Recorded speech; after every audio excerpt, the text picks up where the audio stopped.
Assalamualaikum warahmatullahi wabarakatuh. Dengan saya kembali Rindi Pratiwi yang akan melanjutkan pembelajaran sintaksis materi keempat, yaitu mengenai kalimat sederhana dan kalimat luas.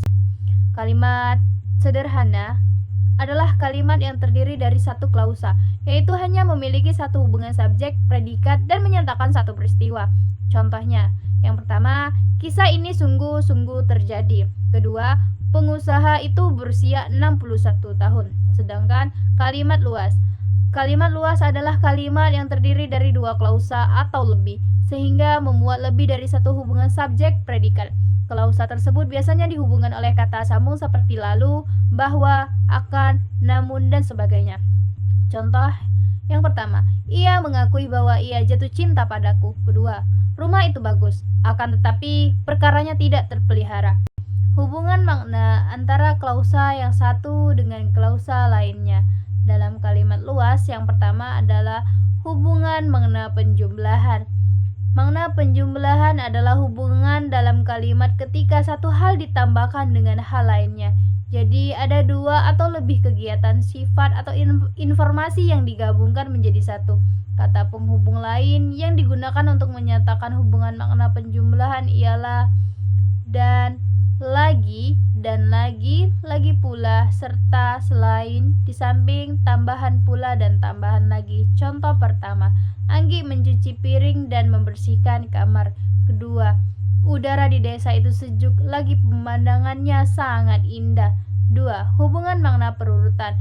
Hubungan makna perurutan ialah hubungan makna yang menyatakan bahwa peristiwa, keadaan, atau perbuatan yang dinyatakan dalam klausa ini berturut-turut terjadi atau dilakukan.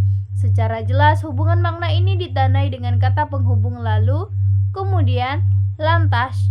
Contohnya yang pertama, aku menulis surat, lalu memasukkannya ke dalam amplop.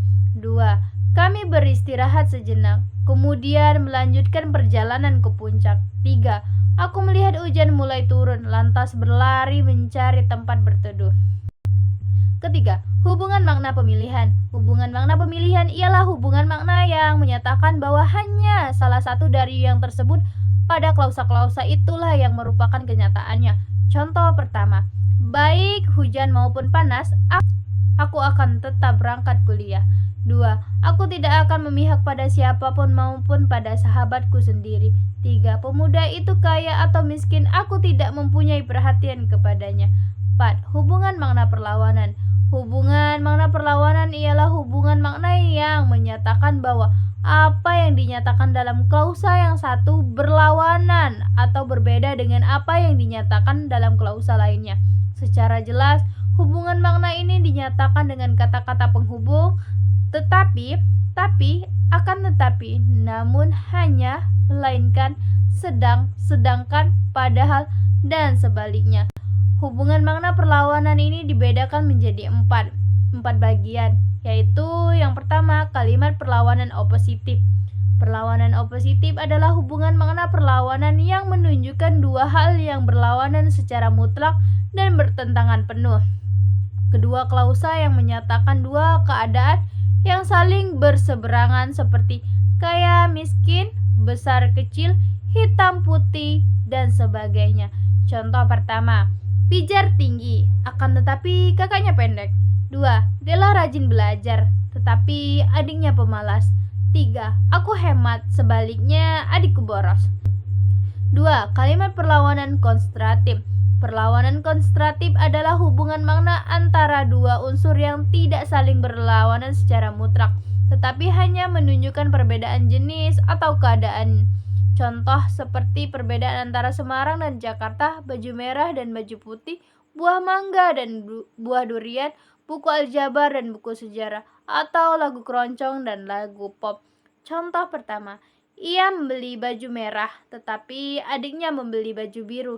2. Aku sedang membaca novel, sedangkan adikku gemar membaca komik.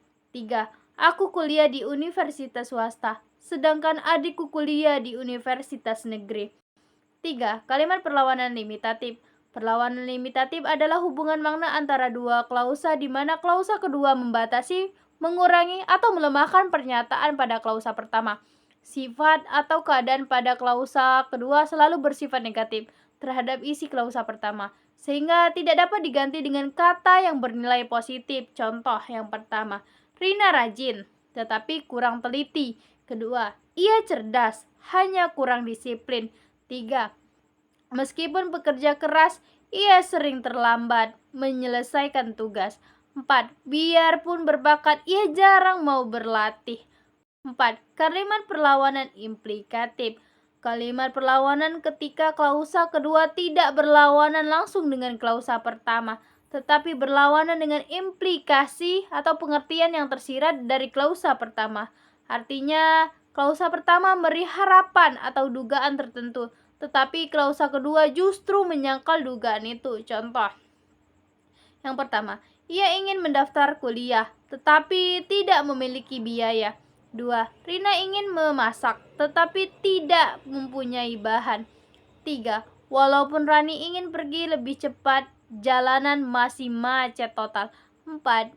Dina ingin mengerjakan tugas, hanya ia tidak mempunyai laptop. Mungkin itu saja beberapa materi yang dapat saya sampaikan pada hari ini. Mohon maaf jika ada salah. Pada Tuhan saya memohon ampun.